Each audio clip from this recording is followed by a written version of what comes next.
Tunnel का काम देखने के लिए पहुंचे मुख्यमंत्री मोहन यादव ने कहा कि लगभग 12 किलोमीटर लंबा ये परियोजना भविष्य में इंजीनियरिंग के क्षेत्र में केस स्टडी भी सिद्ध होगी। मेरे पीछे आपको दिखाई दे रहा है वो शाफ्ट जो उस ऐतिहासिक इंजीनियरिंग का नमूना है, जो 12 किलोमीटर लंबी टनल का हिस्सा है। और 12 किलोमीटर लंबी ये टनल इतिहास बना रही है मध्य प्रदेश की, चाहे वो वाटर क्रांति हो, जिसे हम गलत नहीं कहेंगे सर, ये जल क्रांति, ये अगर इसे कह रहे हैं। सच में जल क्रांति है, उद्योगों की क्रांति है और मध्य प्रदेश सरकार की इच्छा शक्ति का परिणाम है। माननीय प्रधानमंत्री ने मध्य प्रदेश पर भरोसा किया तो जल रचनाओं के लिए, किसानों की समृद्धि के लिए सरकार एक से बढ़कर एक बड़े संकल्प का प्रकटीकरण कर रही है। यही कारण है कि बड़े बड़े नदी जोड़ो अभियान विश्व के सबसे पहले मध्य प्रदेश में प्रारंभ हुए और हर अंचल का ध्यान रखकर जब हम बुंदेलखंड का, मालवा और चंबल का, तो ये विंध्य का क्षेत्र में भी बड़ा प्रोजेक्ट पूरा हुआ। बुंदेलखंड में हमेशा पलायन इसलिए होता था सर क्योंकि पानी नहीं था, कृषि क्षेत्र की कमी थी।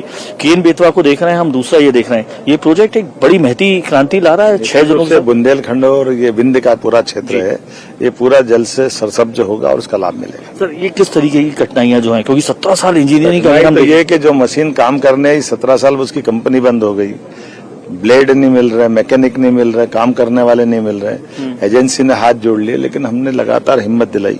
हमने कहा कि हम सबका प्रयास है कि टेक्नोलॉजी भले ही आज की दृष्टि में चुनौती दे रही है, लेकिन ये टनल का बनना बहुत आवश्यक था और मुझे संतोष है 3 साल पहले कैबिनेट में इस विषय को हमने पूरा किया कि जो राशि लगेगी वो देंगे, जो मदद चाहिएगी वो करेंगे, जैसा हो सकता है वो सब करेंगे, लेकिन ये टनल पूरी कराएंगे। तो मोहन यादव जी का एक कंसेप्शन भी है कि कृषि का रकबा जो है वो बढ़ाया जाए, तकरीबन 2,45,000 हेक्टेयर इसमें बढ़ रहा है। क्या सोच रही इस लंबे प्रोजेक्ट? हम तो किसान परिवार से आते हैं और हमको मालूम कि सूखे खेत में पानी मिल जाए तो फसल सोने की हो जाती है। स्वाभाविक रूप से इस पूरे क्षेत्र में बड़ा सिंचाई का रकबा बढ़ते ही क्षेत्र की समृद्धि का जो संकल्प था वो पूरा होता और ये किसान कल्याण वर्ष है।